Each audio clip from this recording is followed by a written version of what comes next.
So my wife, she wanted me to talk to you this week about how I laugh at myself all the time and how she thinks that's my genius, is that I laugh at myself all the time. And one of the examples of that was this week, early in the week, I had a meditation where it occurred to me that I still had not taken charge of what comes out of my mouth. Maybe I'm the only one that has that issue. And so I committed to, you know what?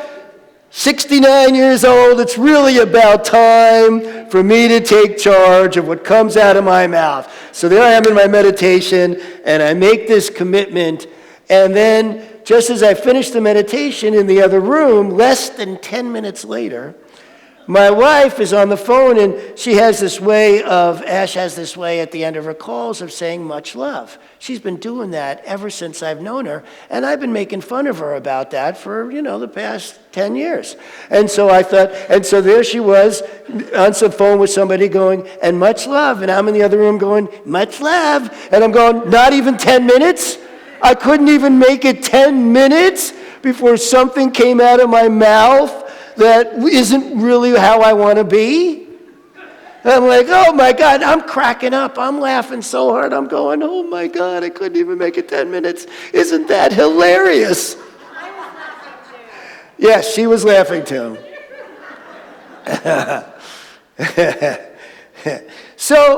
And that's what I do, I look at my life, I look at myself, and I just think the irony of how the difference between who I want to be and how I am, and the work I do with that. And I am lighthearted about it because there was a time I wasn't. There was a time I took myself really seriously and thought I had good reason to. And would beat myself up and put myself down and think, oh my God, I am the worst person on earth. Look how I treat people. This is horrible how I treat people. I'm terrible. And the thing about when I was like that is I never got any better. Being in that state of always getting on my case did not improve my being in the world. Because in the end, we don't wind up treating others any better than we treat ourselves. That's the heart of it all, right? We don't wind up treating anybody else better than we treat ourselves. It may look that way. It may look like, oh, we're being of service. We're doing this and we're doing that. And then we start getting burnt out because we've reached beyond how we treat ourselves. And usually what happens in those circumstances is we get resentful. Or am I the only one who's experienced that? So what I found is the more I could take myself lightly, the less I paid attention to the thoughts that ran through my head, particularly when I knew it was my ego mind, the less I paid attention to my upset about feeling trespassed. What you did, that trespassed me. You crossed my boundary. I'm mad at you now. And I have every right to be. And I started looking at that going, am I being silly or what? Nobody can trespass me. Only I can do that. Only I can do that. So how did I allow that to happen? Or how am I reacting to this that isn't really what's going on anyway? And once I'd actually see how I allowed it, or how I am overreacting to the situation and how I'm misreading the whole thing anyway, which God knows I misread situations all the time. Or am I the only one who does that? And in misreading the situations, right, I get all upset, all bent out of shape, and then afterwards go, wasn't I being silly? That was the silliest things I've ever done. Well, maybe not the silliest. I've done sillier. But just taking that as lighthearted and going, oh my God. And then what I notice is as I get lighthearted about me, I get lighthearted about you. right? When I see you do silly stuff, I think it's funny. And I don't take it personal. Because we're just out here doing the best we can. And the fact that what I've noticed most about, the more lighthearted I take myself, the less I suffer. In the end, I suffer less, enjoy more, get more joy out of life because I'm laughing all the time, right? And that got me thinking about this whole other subject because I got a little bit of ADD, well, maybe a lot, I don't know. And so my mind tends to jump. And so this week, early in the week, I think it was this week, maybe it was last week, we started putting on our TV. We got this big TV in the living room, the fireplace station. So we have this big fireplace playing on our TV. And the thing that I noticed about it is every time we put it on, we actually feel warmer. Without turning up the heat. Now, is that hilarious or what? So we wound up putting on we're putting it on all the time. You know, it's wintertime, so we like have it on like all the time now. And sure enough, you walk into the living room and it's like, wow, this is the warmest room in the house.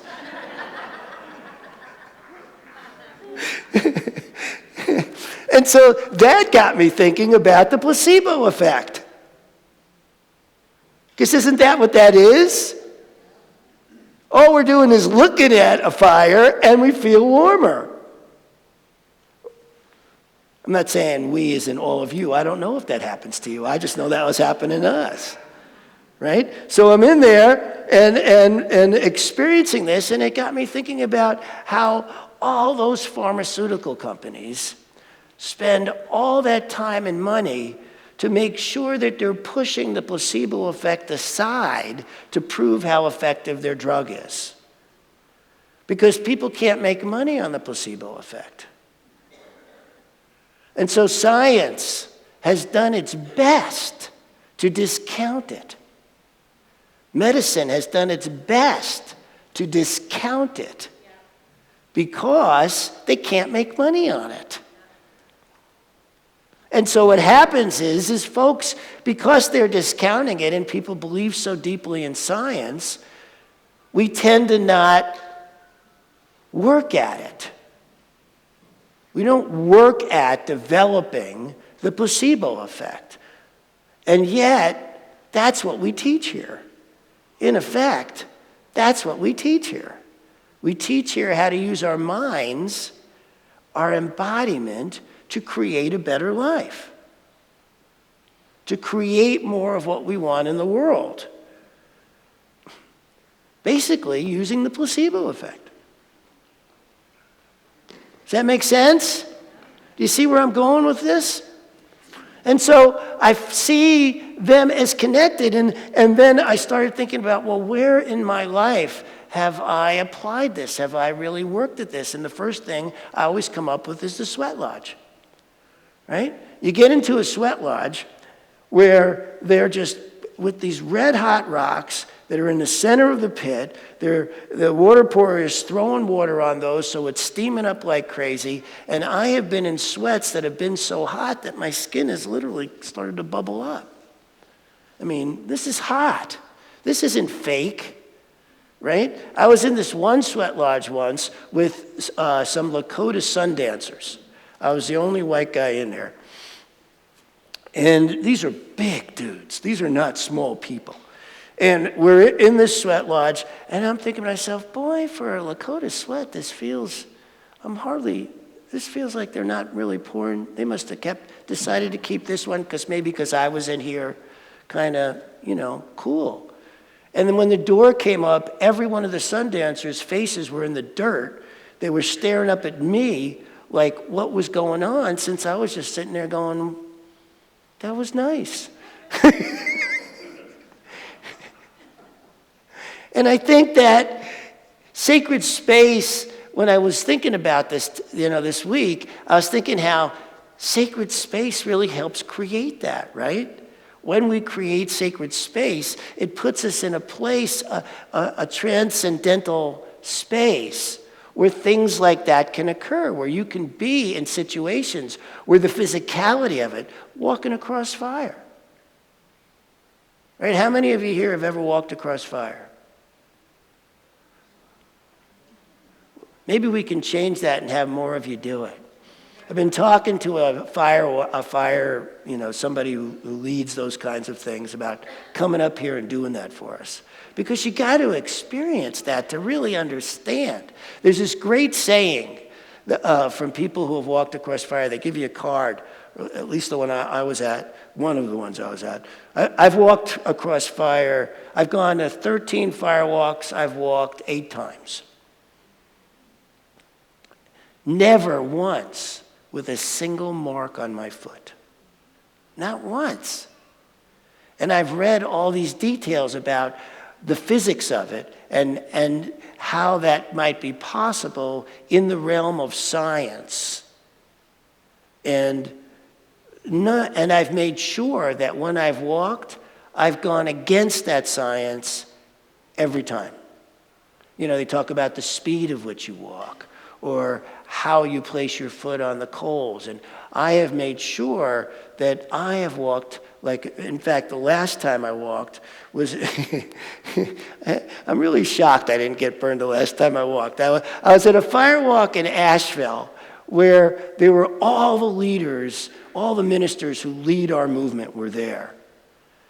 And John Waterhouse, who is great at leading fire walks, was leading this fire walk for all these top people in our movement. And they were all scared of walking across the fire, so I decided I was going first. And so I get up to the fire, and I walked extra slow. I mean, I was walking across this 12-foot fire like this the entire way. That slow. That small a step. Not a single mark on my foot, which is surprising because I really didn't think I had the mental equivalent for it. I was really doing it to show off. And somehow it worked anyway.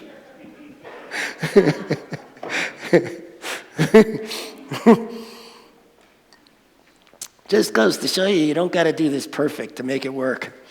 You know? And I want you to know that too. It's like you don't have to be perfect. You don't have to get it just right. The situation doesn't have to be just right for you to move through it in a way that you may not anticipate. That has been my experience because I am far from perfect. I am far from perfect in sacred ceremony. I am far from perfect. My ego mind can go run circles around me even in the midst of being inside a meditation and being at my height. And so I have learned that that's okay, that I don't have to pay attention to it. It's one of the things that makes it so lighthearted for me. I don't pay attention to my ego mind. I don't pay it any mind. It's just going on and saying its stuff and doing its thing. It says the most ridiculous stuff, or is mine the only mind that does that? You know, our minds can say the most ridiculous stuff to us about what's going on in our lives to really wind us up. Have you ever had a situation where something's happened and what you're doing in your head is winding yourself up about it? Like you go over it, and the more you go over it, you get madder, you get more upset, and you just see yourself getting wound up like a top. Right? Like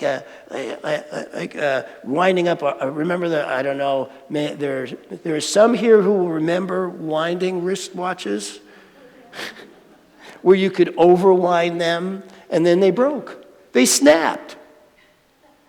And so do we. We snap when we wound ourselves up like that, and it's because we take our thoughts so seriously. So I don't.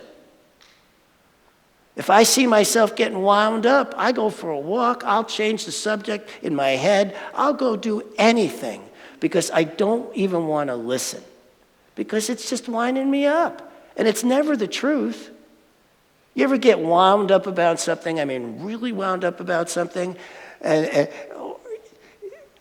how many of you remember Saturday Night Live?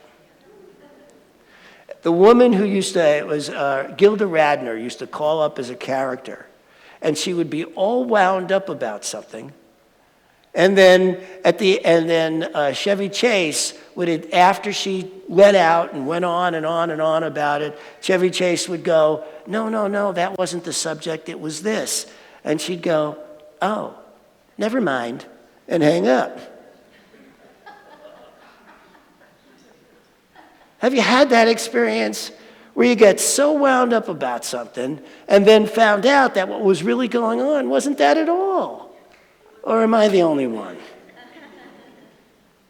You know, we go through this, and so why are we listening to this mind that's winding us up when it may not even be and probably isn't the full story anyway? Even if some of it, well, that's true, that's the facts, that's what happened. Maybe there's different facts. Maybe there's more facts.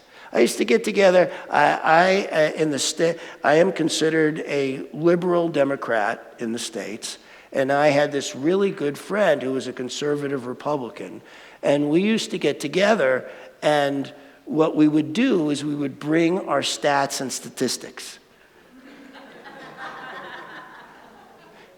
We thought this was fun.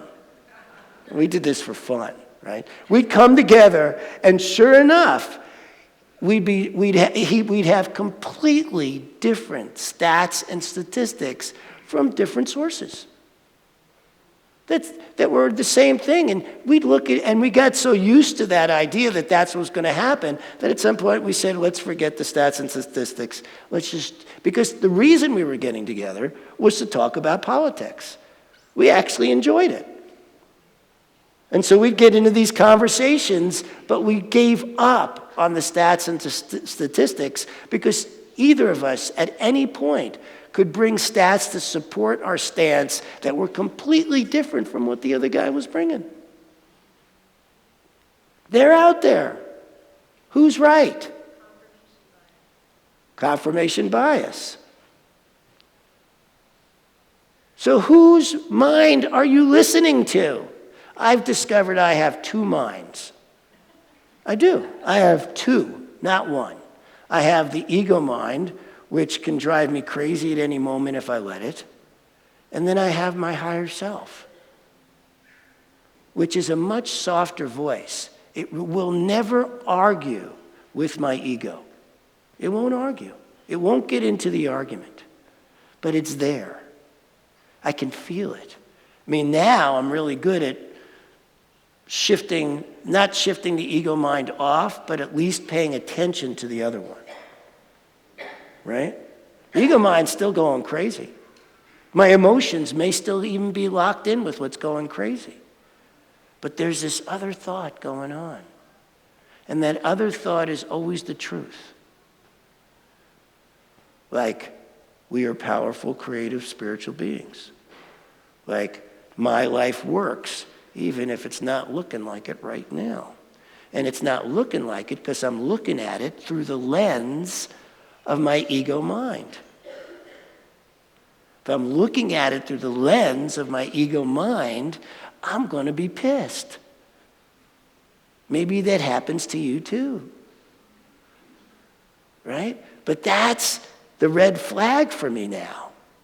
That's what speaks to me and says, oh, look at me being pissed.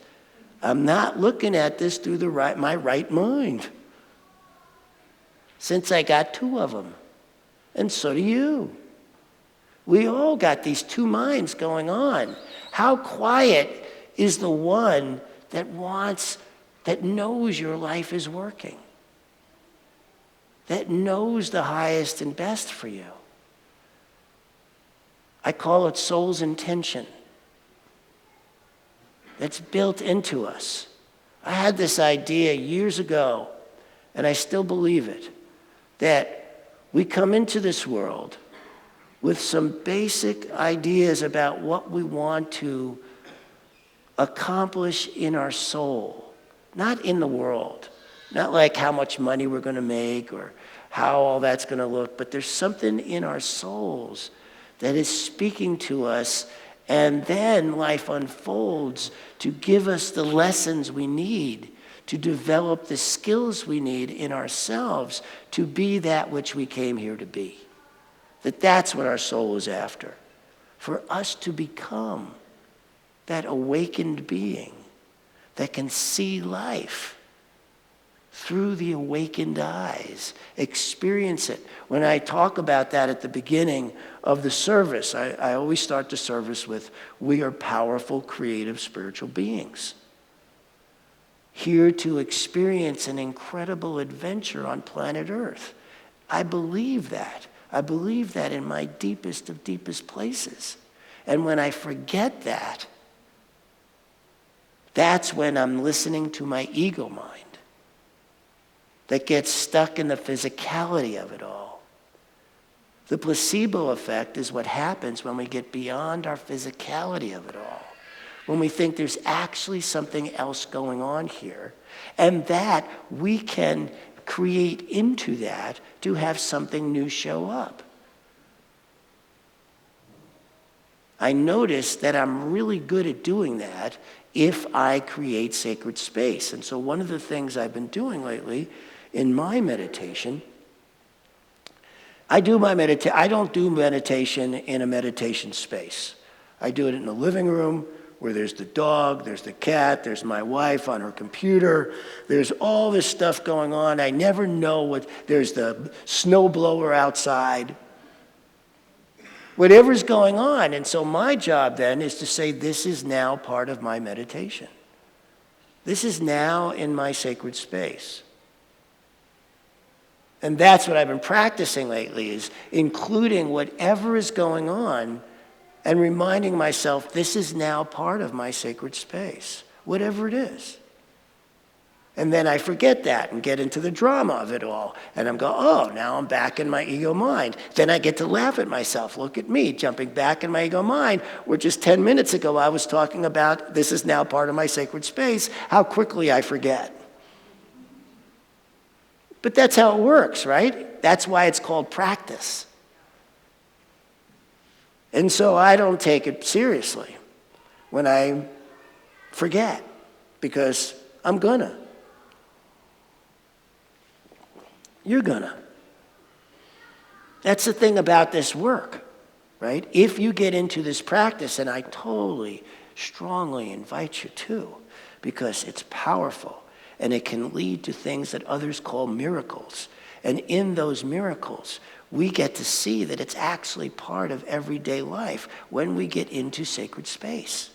When we allow for this moment to be sacred space, whatever moment it is, in the midst of whatever chaos might be going on in your world, can you in that moment say, okay, I'm inviting this into sacred space, my higher self, right here and now. Obviously, since it's in my life, since this is what's going on right here and now, it must be a part of my sacred beingness, sacred contract, soul's intention on this planet. It must be, because that's what's here. Whatever it is. And in that, in taking it in that deeply, all of a sudden we can reach a place of what doctors call the placebo effect, where something happens that shouldn't be happening. I remember the second time I vision quested, which is where you're put up on a mountain for 4 days and 4 nights, no food, no water, no shelter. And whatever happens, happens. The second time I quested, I did it in a space where they thought, well, since this is your second time, we're sticking you the furthest from the fire. So they stuck me out there in the wilderness, I don't know, over half a mile, right? And it was in the high desert in Mexico. And so the days were over 100 degrees, not Fahrenheit, not centigrade. The days were hot, the nights were cold. So cold, in fact, at night that they said that those who were by the fire couldn't get close enough to the fire to get warm. That no matter how big they made the fire, it was still cold for them by the fire. Well, I'm out in the woods near no fire at all, and I felt the fire. And I was completely warm. I didn't even know that those temperature changes were so dramatic. It never even hit me. I was not impacted by that being in sacred space. I've had that experience again and again and again. And the funniest part about that is I still forget. I still forget. I still am impacted daily by life and have to remind myself over and over and over again. And I've gotten to have those experiences. I highly recommend them. You know, if I can get this fire, if I can get John Waterhouse to come up here to do a fire walk, I highly recommend doing it. It's an extraordinary experience to get beyond your physicality, beyond your fear, beyond what you think is possible. Because that's what we're doing here, right? Part of the work of this is getting beyond what we think is possible. Every time I forget that whatever I'm thinking is, this is it, this is the limit, this is as good as it gets. Whenever I reach that spot, right, I laugh at myself. Oh, this is where I think the limit is? This is where I think it's as good as it gets? This is what I think? And I think that's hilarious, because I actually know better. That there's something else going on here beyond the physical that is within our grasp, within our range, within our ability to create with, if we are willing to do the practice. See what you can bring into your sacred space. See what you can allow and remember. This must be in my soul's intention, since this is what is here. And so there's a bigger lesson for this that can actually transform the physical. There's this great article in the American Medical Association Journal of Medicine many years ago. Doctor wrote it. He said, I had this patient, and I'm paraphrasing. He wrote it way more eloquently. I had this patient, terminal cancer, had tumors the size of oranges.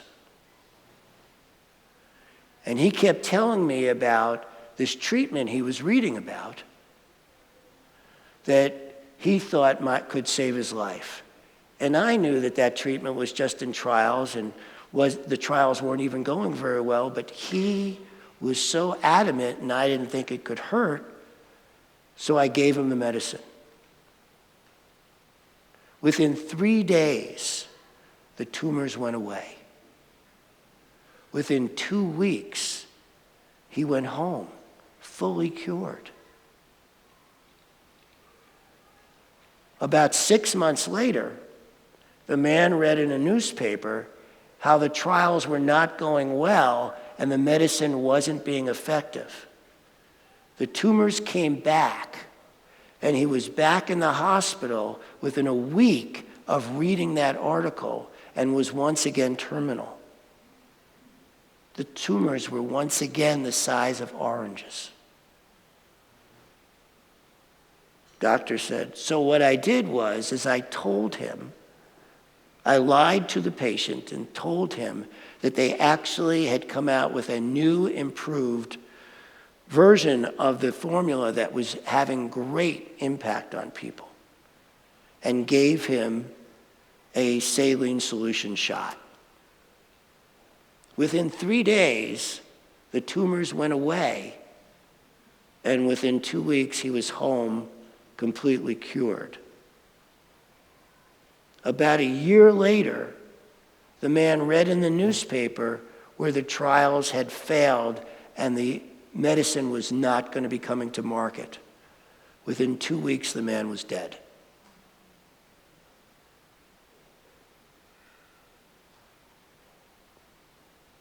The impact of what we think and believe on our beingness is extraordinary.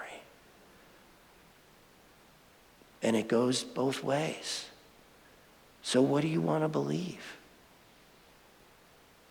How strongly Can you believe in the placebo effect and the power of you, the power of your soul's intention on your life? This is what's possible. And I know that for all of us. Thank you. I love you.